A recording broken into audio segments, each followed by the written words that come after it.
still has a week left, and we are definitely going to be feeling that summer heat. Today, some of those clouds kind of help protect us a little bit. We still got to the 80s and 90s, but at least there's a bit of shade from the clouds. And a lot of that's also wildfire smoke. There's a huge fire near Lake Tahoe that continues to bring smoke across the central United States and the U.S. heartland and right here at home. But it does look like the next couple of days that will start to wane and push eastbound towards the Appalachians. Tonight, we've got partly cloudy skies across northwest Arkansas. We'll be in the 70s by about 7 o'clock. We'll be in the 70s in the River Valley closer to 9 o'clock or so. But some of the clouds that we had today, those will start to break apart overnight tonight. We should have a lot more sun. We're kind of on the tailing end of this cloud boundary that moves in. We've got some storms in the panhandles of both Oklahoma and Texas.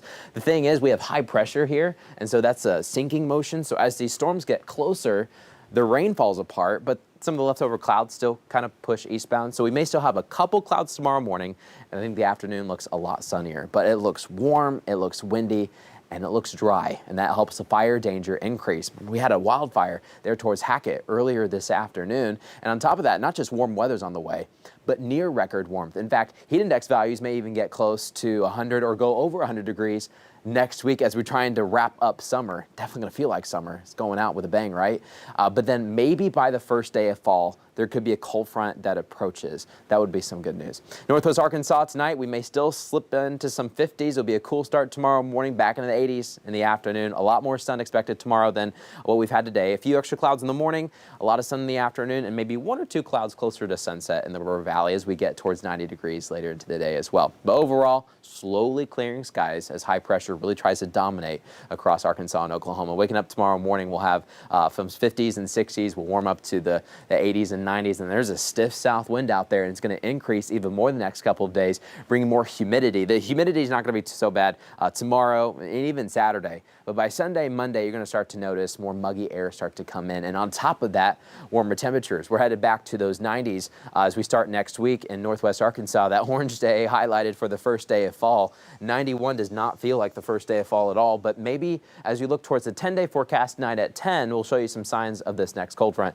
In the River Valley, we've got 90s for the foreseeable future. In fact, we're trying to flirt with 100 degrees by some point next week. Just a lot of heat underway. Also, quick update on the tropics. The first Hurricane Hunter mission has just wrapped up. Now, this storm has sustained winds at 60 miles per hour. These things are moving about westbound at 14 miles per hour. This thing is likely to hit the Puerto Rico area throughout the weekend. And then after that, we're still not sure where it goes.